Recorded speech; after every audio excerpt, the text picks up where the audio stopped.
For years, I carried a secret no one knew. I was being abused, and I didn't tell a soul. Today, we're talking about why silence often feels safer than speaking out. We came about this topic because we watched a little segment with Mel Robbins and Dr. Gabor Mate about where trauma actually comes from in the situation that she was explaining about how she woke up when she was in like the fourth grade. So obviously very young. That's what, like 9, 10 years old, eight, Mm. nine, something Yeah. like that. And an older child was on top of her and how she didn't tell anyone about it. And he asked her specifically, how would you explain that and why, getting down to why she didn't tell anyone. Mhm. And it was basically because she didn't feel safe enough to like To speak out. confide and can speak out. Right. And so he's telling her that that's when the trauma actually started, was not that incident, but before that. So it kind of made us think about when we talk about abuse, physical, mental, sexual abuse, why don't people say anything? Like, what is it that makes us as humans not speak out about it and not bring it up? So, we were going to dive into the physical part of that and why it feels safer to not say anything sometimes versus telling someone about it. Welcome back to the Touch My Health podcast. My name's Matt. I'm Katie. We are going to dive deep into specifically my abuse, my physical abuse from my mother abusing me and my brother and sister while we were growing up. And none of us felt safe enough to speak out about it until my mother got taken to jail for physically abusing me. Right. Well, I mean, this is why we'll figure out why you didn't say anything. We don't know why your siblings didn't. They could have different reasons, but I assume they would be very similar. Very similar, I'm sure. So when you were at what age do you remember? Like, at what age do you remember the first time your mother physically hitting you that was not like, hey, you're being punished, I'm going to spank you because you didn't follow the rules? Like, it was a just malicious Form of on discipline, yeah, like and unnecessary, physical going abuse. overboard. Yeah. The first time that I remember, I was in maybe sixth grade when I had left my keys in my locker. And when I left my keys in my locker at school, I was at home. It was just past dinner time, and she was yelling at me. She had smacked me in the face and then took my bike lock for my bike and mashed it through my TV. She broke the screen of my TV with my bike lock and then again backhanded me. And it was all for leaving my keys in my locker, which we had school the next day. So and Like your house keys? my house keys. And I had gotten in because my sister also had keys, so it's not like we were locked out, but she was so upset at me for leaving my keys in my locker that it threw her over the edge for God knows whatever reason.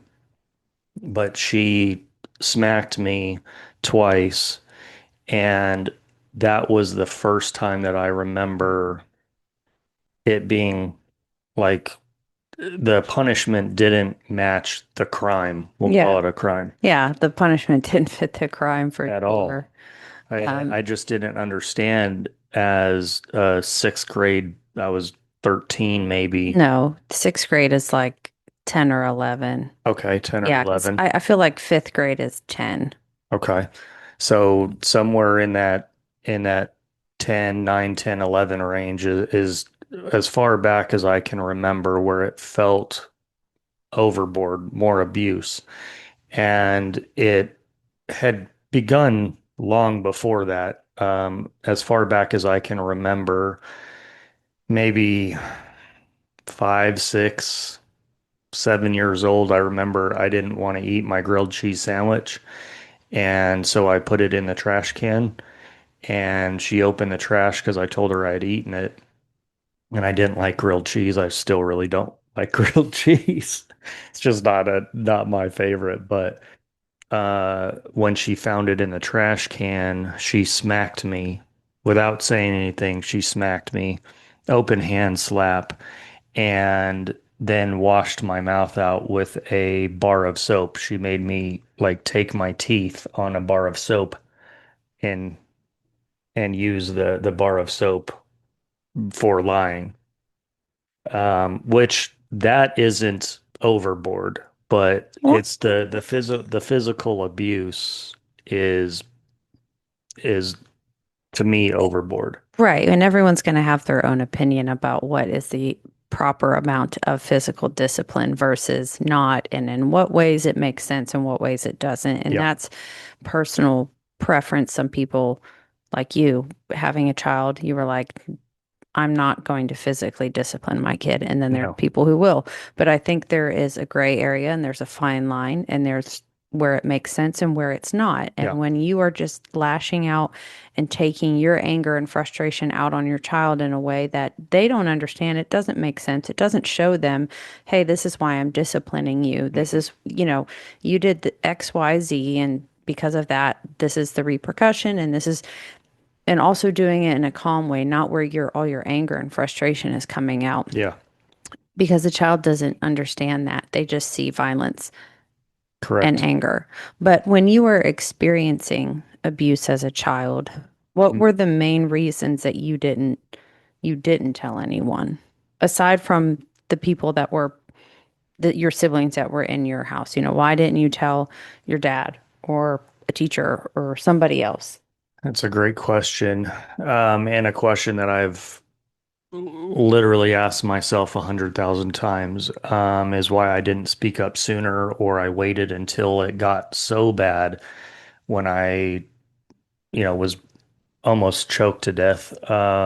But yeah, the reason is the loyalty to my mother. She was very physically abusive, but also played my dad as the bad guy.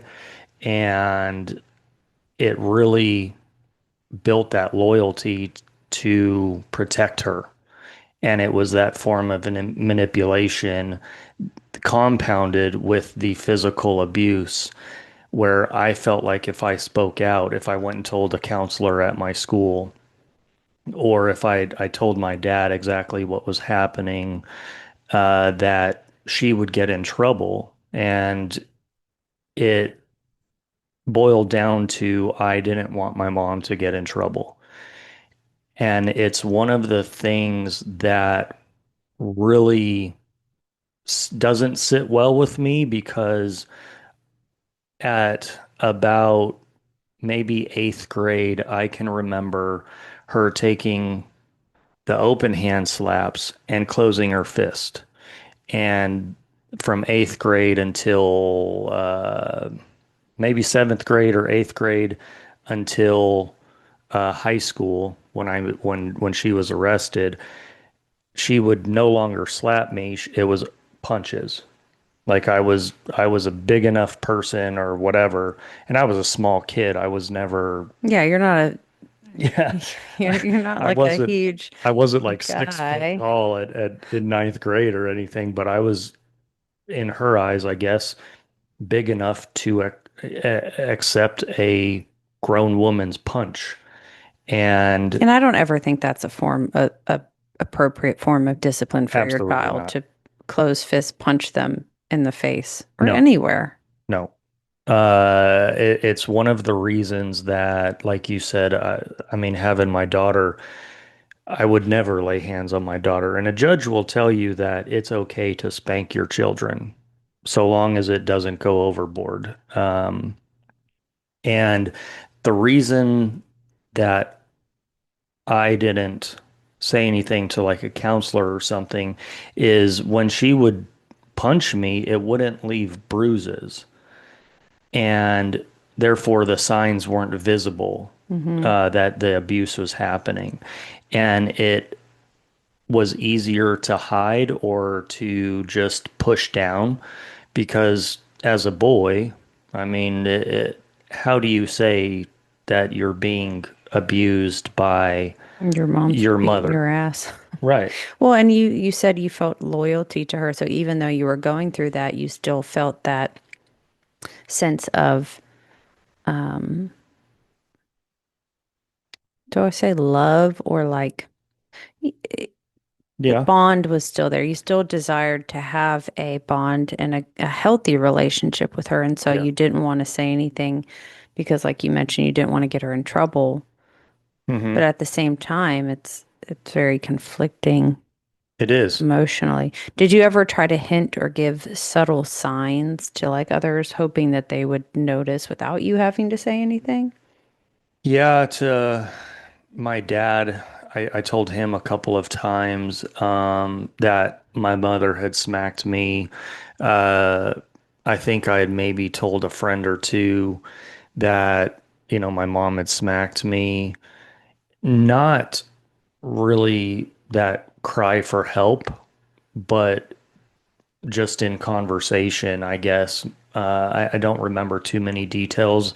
It's weird that the way your brain works is there are so many abusive times that I don't recall all of the details because my brain has shut that off and it hasn't allowed those memories or those the ability to recall those details because it's just been pushed down.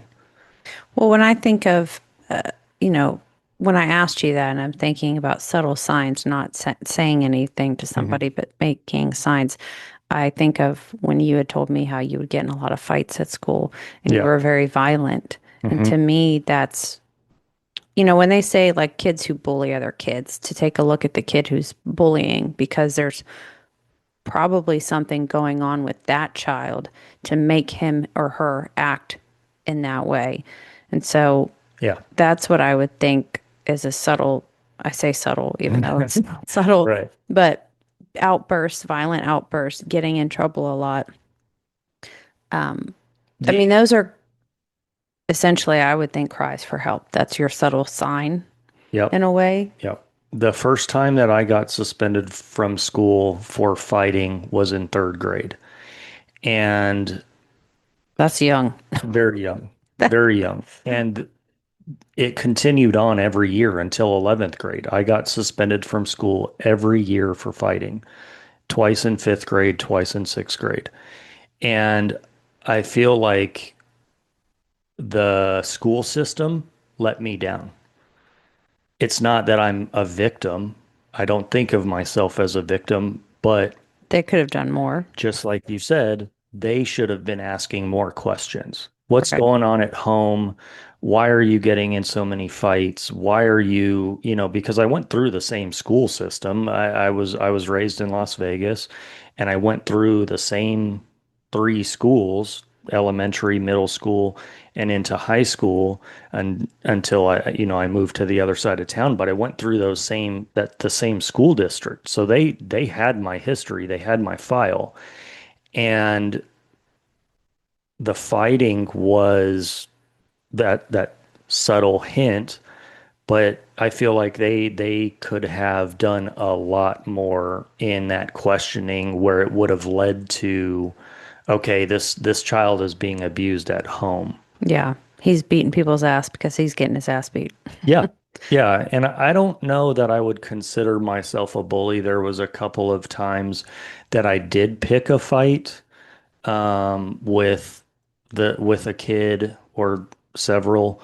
But a lot of times mine was more reactionary because somebody had made me angry. Right. And my natural reaction was to lash out physically and violently because that's what I was seeing at home. Right. And when I was fighting, after I got done fighting, that adrenaline dump just hits you. And I would feel a sense of guilt or remorse because I felt like I hurt that person. And there was not many times that uh, I wasn't, I didn't come out on top of a fight. And that was because at a young age, I learned how to fight. And fighting with my brother and sister, I mean, we fought physically all the time, every day. And, with my sister and with my brother. So violence was just such a normal part of our everyday that it didn't stop at home. It continued outside of school. Yeah. What, so what emotions do you think though played the biggest part in like keeping you silent from letting, your dad or the school or whoever know the severity of it? Would you say, um, It was that like what's trauma the bond. It's that trauma bond. It's like the so you would have felt guilty? It's yeah, the guilt uh-huh. or the loyalty, like you mentioned, that that's what really kept you from 100% because I felt like the psychological aspect of it is I was protecting my mother, although she wasn't protecting me. uh, that if I told anyone or if I went to the police or if I went to my school and talked about just exactly what was happening at my home, that she would get in trouble and I was trying to protect her in a sense. right. What is it? What is that term called when people like get kidnapped and then they fall in love with their kidnappers or something? Is that Stockholm syndrome? It's Stockholm syndrome. Yeah, I Yeah. don't know if I would say that was No, you because no, it's your mother, but it's no. that's what it reminds me of is when We're someone not is we're not in Virginia, babe. We don't fall in love with our mothers. um, West that's Virginia. not what we do in Virginia either. Okay, you're thinking of the other Virginia. Yeah, the West one. Yeah, Yeah, no offense. there was no falling in love or there it No, was. it's not. I'm not It saying was falling in love. I'm just the premise behind it, the point behind it is yeah, being attached to your abuser in and a I way was. that prevents you from getting out of the situation or speaking out. Hmm. Trauma bond, Stockholm syndrome. And I Uh, wanted That's so what it just reminded me badly of, that to have a relationship with my mother as any child does. as any child should, right? Right. That I didn't want to break that. I didn't want to my actions to put her in jail or somebody to figure this out that what was going on where then it ruined our relationship. Right.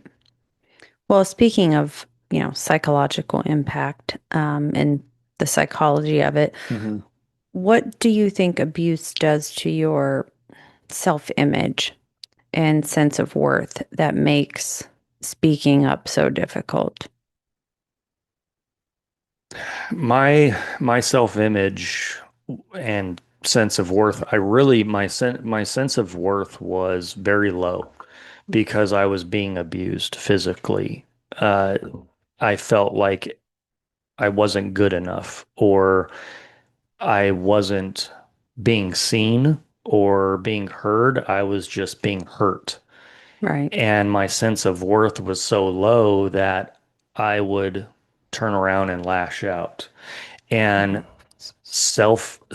my self-image, I never fell into a uh, depressive state when all this was going on, but my self-image was definitely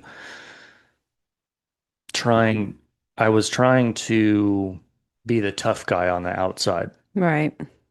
So my self-image was not, I wouldn't say fake, but I was definitely putting on a facade that I was a tough kid, don't mess with me, you Hmm. know, but inside, like I was not being nurtured the way that a child should. Right. And I think self-image and self-worth makes it difficult to speak up too, because people who are being physically abused either have like shame or guilt about Yeah. it. And so they worry about what it's going to look like how people are going to view them or Oh yeah. what people are going to say about them. And obviously it would affect your self-worth because it makes you feel less worthy. I mean, they're just tearing you down. Hmm. But I think there's also a fear of not being believed, especially like you were saying, how there was no marks and bruises on you per se. You weren't coming to school with black eyes or, marks on your neck or Right. things like that. And sometimes people who are being physically abusive, they know those things and they purposefully will be physical in ways that won't show up. Yeah. Pull your hair because that can't be seen. Yeah. Yeah. But how do you think the fear of not being believed affects the ability to share as well? I think it affects it a lot because again, as a 10 to 14-year-old boy, I was going to talk to somebody about a woman physically abusing me. Right. There's already Like that stigma that there's a they've, huge stigma, yeah. huge stigma of, oh my, yeah, right. A woman is hurting you. Okay. Right. Like who's going to believe that crap? Well, it was, it was a lot of that. Like you said, that I didn't maybe think people would believe me or that, oh, you're just being dramatic or Right. It's not that bad. it's not that bad or yeah you're just a shithead kid so your mom is uh trying to control Discipline you you. and discipline because you're such a piece of shit as a but they didn't ask questions of why I was acting this way. And the reason that I think people wouldn't believe me is because of that male female stigma. And it goes back to a lot of men's, uh, the stigma even now today of women abusing men that people think maybe that can't happen because, oh, you're a man, a woman can't hurt you, but it's just not true. Yeah. Um, I mean, for sure. But do you think about like when it comes to people protecting their abuser, Hmm. and in your case, since you're a small child and it's your mother, um, did you worry about protecting her or how it would affect the family? I mean, maybe you already kind of answered that, but Well, protecting the family, I was protecting my brother and sister. More so my sister. My brother moved out when yeah, he left, you said. he left also because he was being abused. My mother chased him around our pool with a aluminum baseball bat, Jeez. and he was crying and sobbing, and she was just in a rage and chasing him with an aluminum baseball bat, and uh, I don't remember who called my dad, but my dad came and got him, and he moved in with my dad. I was 8, so he would have been 12, and he moved in with my dad at the age of 12 because he was being abused. And then the protection more came for my sister. I was to protect her. I didn't want to say anything because then what happens to Jenna? What happens to her Like when you leave. when I leave? And we found that out in 8th grade when my mother got on top of me while she walked around my bed and punched me in the face. And when I fell back on my bed, she jumped on top of me and started punching me in the face repeatedly and then started choking me and had her hands around my neck like this. And when that happened. The cops took her to jail. And again, the justice system failed us. She was in Yeah. What jail was in for jail less for, than 24 hours and then came right back home? and then came back home. And that night, left and moved with my dad, and my sister chose to stay. Why, I don't really know to this day. She just felt like that was a better place than being at my dad's, which for her might have been the right call. And I took a lot of the physical abuse in lieu of my sister. So I felt like I was protecting her in a sense too, because then she wouldn't get hit. I was the one getting it because I knew that I could take it. I knew that I could absorb that abuse. And I didn't know. I know my sister can take a punch because I've punched her. It's I know she can, and the girl could hit hard, but I didn't want her to be the one being being on the receiving end of the abuse. I felt like I was better How for do that. you think that you took that for instead of her? Because if she gets in trouble, don't you think your mom would have just like how would you step in to take that for her, or do you just think it was a mental thing? Like you thought that the more physical abuse you endured, it would do less for her, or For you actually yeah. did step in and Maybe I did. I don't recall too many instances where my sister was smacked or hit. Obviously, because again, that your brain it just blocks off all of those memories. But they had a different dynamic, I feel like, and she wasn't as abusive towards my sister. My mother wasn't as abusive towards my sister as she was me and my brother. And I don't know if it's because of that daughter male. just female or Yeah. Yeah. And I really don't know. But when I moved out in eighth grade, my sister told me her and my mother got into a physical altercation in the kitchen, and my sister punched her in the face after she had smacked my sister. And my sister lashed out and punched her in the mouth, and that was the end of it. That was the last time that she ever put hands on my sister, and my sister was like 15 or something like that. And it was that stepping up to the abuser that I never did. It wasn't until the night that my mother got arrested that I never hit her. I never punched her. When she was on top of me and choking me, I pushed her off of me, and she fell back into my closet, and I got up and I ran. And I ran behind my sister, and my sister was on the phone with my dad or the cops. I don't know which one. But there was for me, no standing up to my abuser. It was always just, you know, take it and she'll be done in after a couple few punches. And the night that she got arrested, I felt like my life was in danger. oh yeah.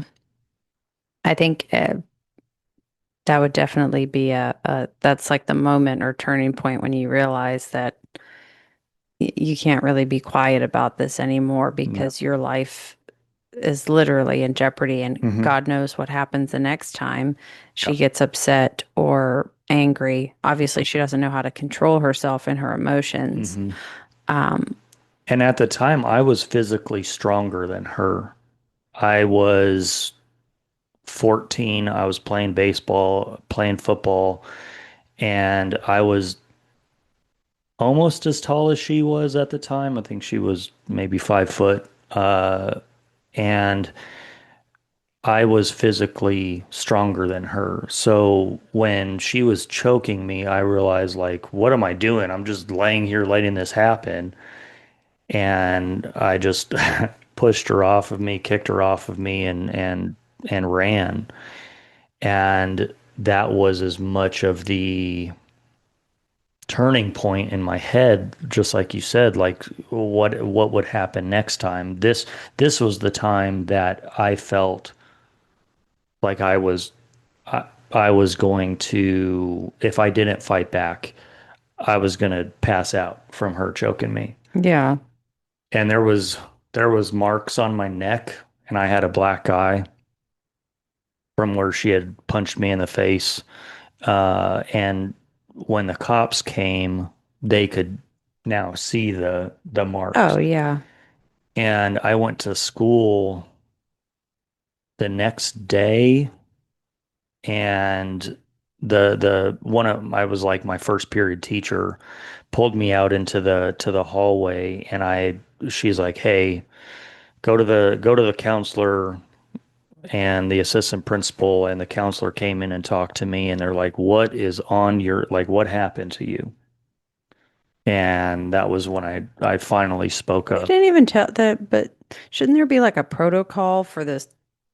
I don't know, the Yeah. police or something to tell the school, like, hey, this is or your dad. I mean, your dad took you. Wouldn't he go to the school next day and be like, okay, this is what happened? Because you would think you would want to prevent that person from coming and picking you up from school, like in that type of situation where you have a parent child and they could come get out of school and come pick you up, and then Yeah, you're you would like, oh think. shit, Yeah, you would definitely think that there should be, and there might be a protocol now, right? but this was back in the late 90s. 90s. God. Yeah, the late 90s. So Uh, a that lot was of only 10 years ago. What are you talking about? yeah, only 10 years ago.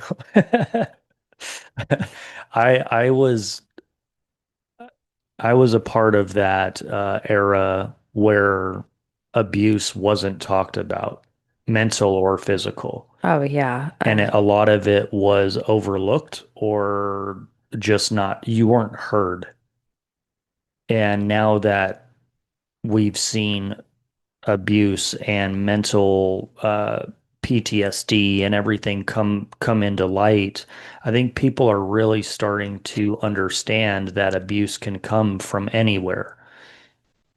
Right. And what's right and what's wrong, Hmm. what's too far, you Yes. know, things like that. Yeah. But looking back, what kind of support system or response would have made it or would have made you feel safer to tell someone before it got to that point?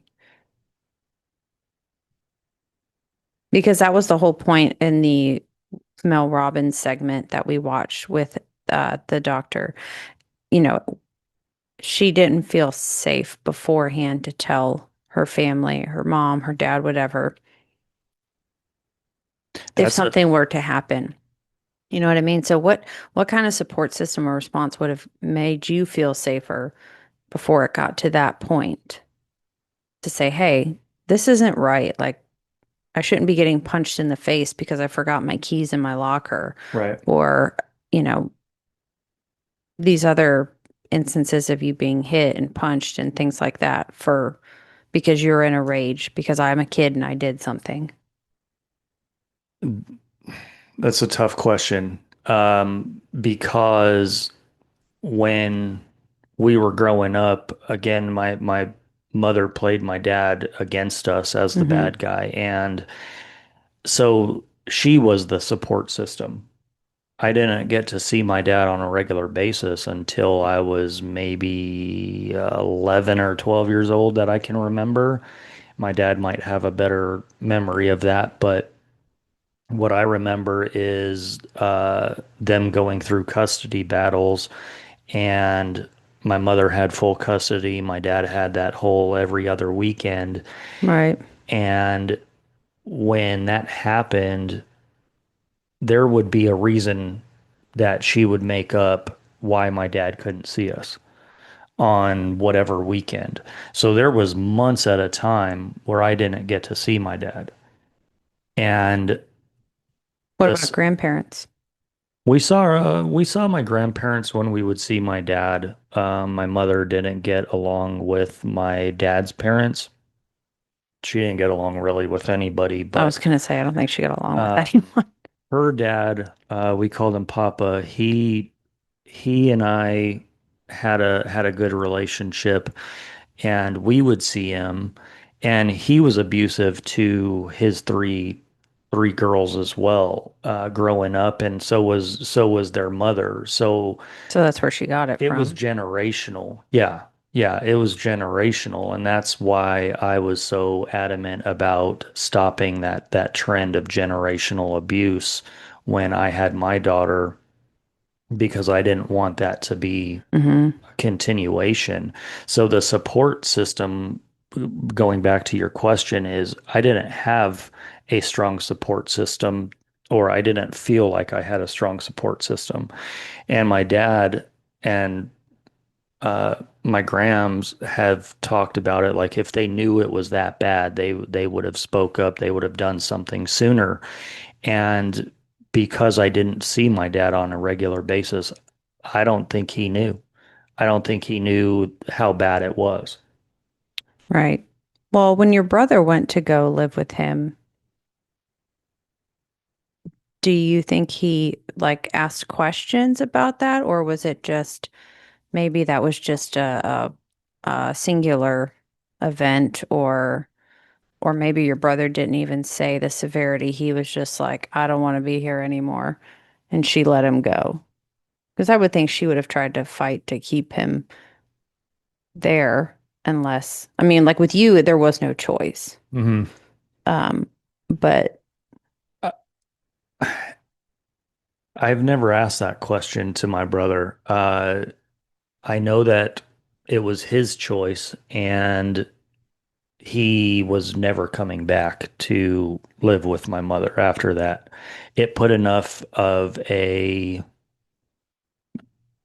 for lack of a better word, bad taste in his mouth, and he probably felt like his life was in danger too. So going back to that situation and that living condition just was not good for him. And whether or not he told my dad about it being one situation or multiple events, mhm, I really don't know. I don't know what him and my dad talked about, but I can tell you that most likely he felt the same loyalty to my mother to protect her, and that's why he didn't speak out. So my immediate reaction to your question is most likely he didn't. He didn't speak up yeah. and tell on my mother. Yeah, I mean that makes sense. We lived by the snitches get stitches motto to our own. Yeah. And I mean, I don't have any experience with physical abuse. I, I'm happy for that. yeah, I'm, I feel, when we talk about it sometimes, what is it that they call it? Survivor's guilt. Hmm. When something happened to someone else and it didn't happen to you, and then you feel bad because you don't have that same experience or can't relate. So I feel bad because I can't relate in that aspect because I was never physically abused. I know my dad was had his ass handed to him quite a lot growing up. Um, and he was in an abusive household. And I think that's why my sisters and I never, I mean, I don't remember my dad ever spanking us or my mom.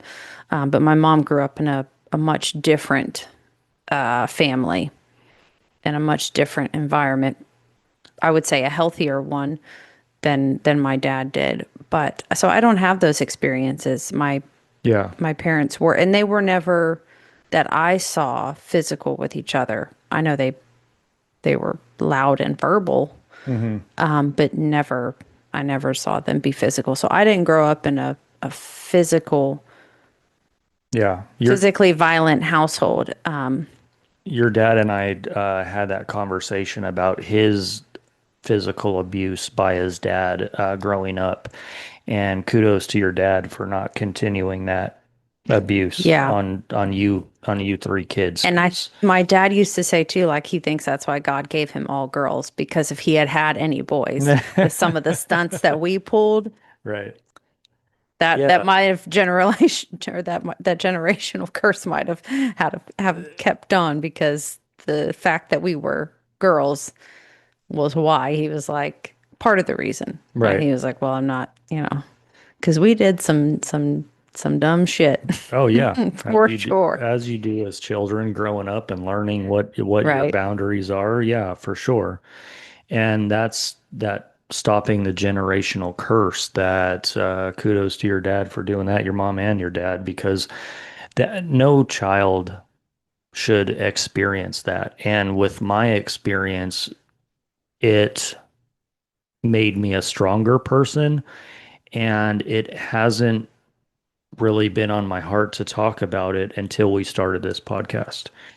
And I felt like it is my time. I'm 41. This happened up until I was 15. So what do that math, 25 plus years. Hmm. I've never wanted to talk about it, and now I feel the urge and the need. I feel it on my heart to talk about it and let people know not just what happened to me, but to tell them that there is a light at the end of the tunnel, that you can live through that and become strong and rebuild. I Yeah, and I hate that people like when you said it made me a stronger person, or I feel like it made me stronger. What doesn't I kill you makes you strong, I know, right? but I like why can't we just be stronger and not have to go through the traumatic experience? Like I hate That would be when I great. hear that saying, not because I don't think it's not true or whatever. It's just it's sad. It makes me sad and angry. Like why? Yeah, okay. So there's things that happened to me that yeah, they made me stronger and I learned from them, but it's like can I still be stronger without having Yeah, to go through all that bullshit right. and learn, you know? I don't know. It sucks that we have to say or we feel obligated to say, well, that made me stronger. Yeah, okay. So does going to the gym and lifting weights, and that doesn't traumatize you. I mean, Yeah, maybe to some people, but I just, you know what I mean? Like yeah. I hate that saying sometimes Well, because when you ask God for strength, He doesn't give you muscles. He gives you opportunities to be strong. right. So there's But I wouldn't say God gave you the opportunity to be strong by giving you an abusive mother. I uh I would I never say agree with that. that. I agree with that. Um, but so what kind of advice, though, would you give someone who suspects that a loved one or someone they're close to is being abused but isn't speaking, like being physically abused but isn't speaking up about it? My advice is that loyalty isn't real. Well, no, not to the person being abused. What advice would you give to someone who suspects that a loved one or Oh, someone they care about is being abused and they're not saying anything about it? mm, ask questions. Ask Just questions. keep probing, asking Talk to questions. the person that they suspect, and because that person is going to shut down. They're not going to want to talk, or they're not going to answer the questions, but your persistence is going to push through and ask questions continually. It doesn't have to be all at one time, but Yeah, not like an interrogation. no, but when they don't call you for a couple of days, call them. Be the one to reach out. Hey, what's going on? What's new? Checking on you. Check in on them and ask the questions. Is everything okay at home? They're gonna lie. Yeah, everything's fine. But those deeper intuitive questions will bring the truth out on what's And going in, I what's think, going on at home. yeah, and I think continuing to try to build trust that they can feel safe and comfortable trusting you to open up, like asking when they say ask open-ended questions, asking questions where they can't just answer with fine, yes, no, something simple.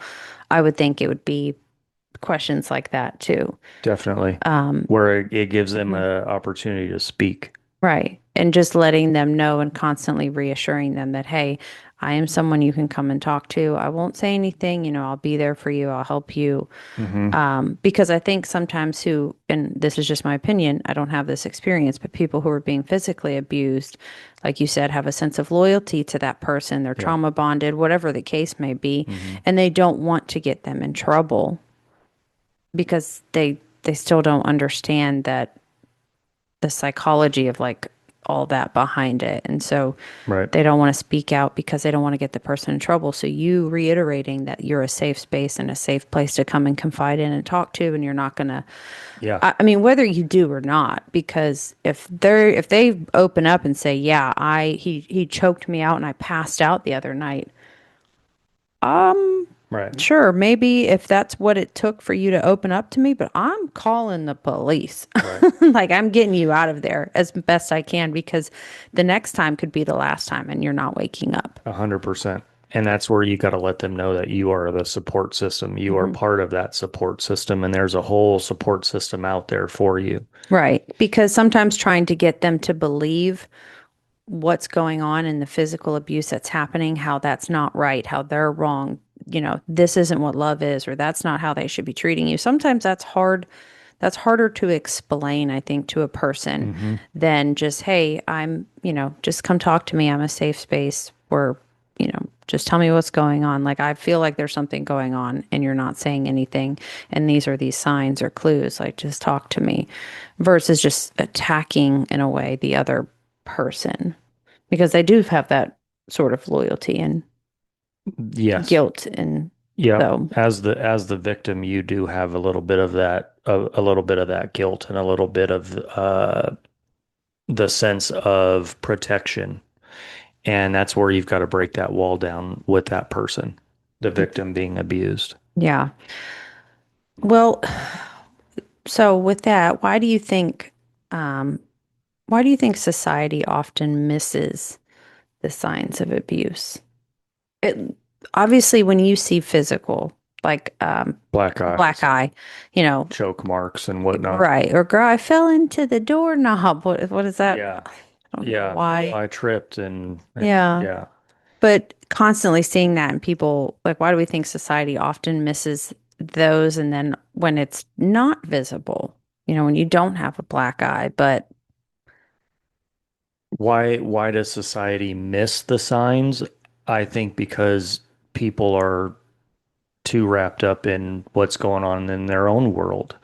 They're trying to go through their own day to day, and maybe it's because they're they're in their own head and they're battling their own demons. yeah, So they're not really looking at other people.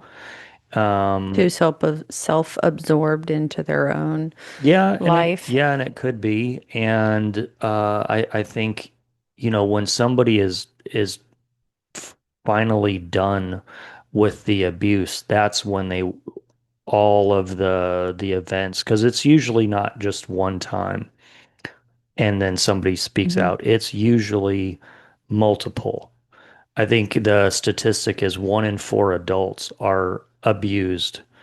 Um, Or experience some sort of physical abuse in their lifetime. yeah, Yeah, I think and I've read that too. it takes 7 attempts for somebody to leave before they finally do, or they get killed. I mean, there's really only two endings. You either leave or You get seriously hurt or die. Yeah. yeah. And the statistics show that it takes 7 attempts. So once Average. average, yeah. So it's when you're finally done, that's when people will finally hear all of the truth. And as a child, though, you may not get that option because you can't walk away.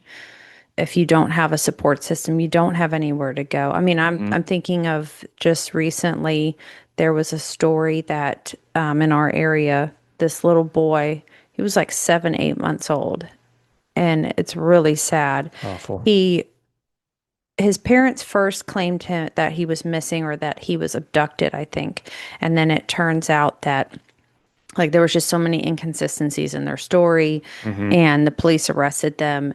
They they think he was being abused by the parent. God knows how many times he was. I don't even know. Do you know the story I'm talking about? The No, I don't. baby? Okay. His, There's way too many I know. stories just so This similar one, to this that. one kind of blew up, and I don't know if it blew up nationwide or just, sorry, US wide or just in our area, but his name was Baby Emmanuel. And then, like randomly, a house across the street, two houses down, exploded and caught on fire. I don't know if they ever found this little boy's body, but in those situations where, he had been repeatedly abused as an infant. I mean, he has no way to protect Oh, himself. And even a young child, you're repeatedly abused. And then you don't have a choice to leave. If someone doesn't find it out, you don't have a choice to leave. You wind up just enduring or dying. yep. I mean, that one story you told me about where the family was locking their daughter up in a chicken coop. Yeah. Yeah, the little girl that had autism, they didn't know how to deal with her, so they were locking her in a chicken coop and Had the authorities or people not found out about that, she couldn't leave, right. So I think there are red flags too that people should pay attention to in children or adults, Hmm.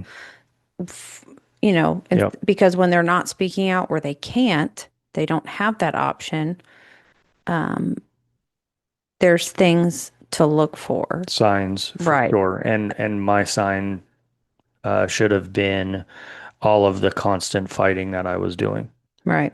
all the time. Yeah, I think, yes, if you have a child that's displaying certain behaviors that are just out of character Hmm. or they come out of nowhere. Um, Yep. Yeah. yeah, The time doesn't make sense that one day they were fine and now all of a sudden they're not. Those are definitely some red flags and some subtle signs as hmm. well. Yeah. And I think an adult, if you're an adult and you change your behavior or you start toning yourself down. Like if you're normally somebody who's really outgoing, you hang out Hmm. with friends, you're out and about all the time, or you're just really active, and then you start becoming a different, like a recluse. You don't come out, you're Yeah. you're constantly spending time with your new partner and they don't allow you to spend, I mean, they just suck up all your time. Or for family members, you stop reaching out as much, you Yep. stop seeing them, they feel like you're just kind of distancing from them. An extreme change in behavior to me is always a red flag of something. You go from behaving one way to behaving a completely different way.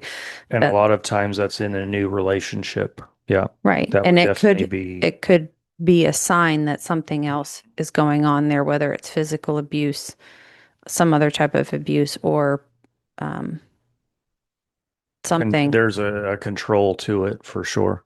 Yes. And I know in adults, I think that's one of when I was reading something, it was a very common sign to look for, a red flag. If you have a friend or a family member who started seeing somebody and then all of a sudden they started changing their behavior and really started distancing themselves and not being as active in the family life or a friend's life, and they're solely consumed by this person, it's probably there's some sort of manipulation and abuse coming about. 100%. Yeah, Those are telltale signs that something has changed and they're being abused either physically, mentally, or both. right. So if someone um, is in this situation right now and they were, listening to what we're saying and they're being physically abused, what would you want them to know? Or what would you say to them? You're not alone. You are not alone. I got through it and you can too. And the first step is talking, telling someone, stepping out, being brave, being brave enough to step out of that and look at the situation from the outside and talk to somebody, whether it's if you're a child, it's your mom, dad, grandparents, family member, or a counselor at school. If you are an adult, a close friend, a therapist, a cop, you know, whatever, Where you feel safe. somebody that can help because the next time could be the last time. And that's just the truth about it. Right. And that's where I felt my abuse was going. I felt like my abuse was going to end in my death. And that's just the reality of it is a lot of abuse ends in death. And now is your time to step out, be brave, and get help for yourself. I think that's a great piece of advice. Yeah. Being brave is tough. It's hard. It's not easy. And it's, again, taken me 25 years to talk about my physical abuse. And it could have ended a lot sooner had I spoke out sooner. It could have ended when I was, fifth, sixth grade, seventh grade, whatever, before it got to how bad it was when my mother got arrested. So the sooner you speak up is the sooner Hmm. that you stop being hurt, And period. and I would add on to that, not sitting in it either, making sure that you get help. If you talk to someone, you speak out about it, you get out of that situation, make sure you get help immediately for yourself because you don't want to sit with all of that and you don't want to just shove it down and pretend like it didn't happen and move on because it will come back up at some part in your life and not in a good way.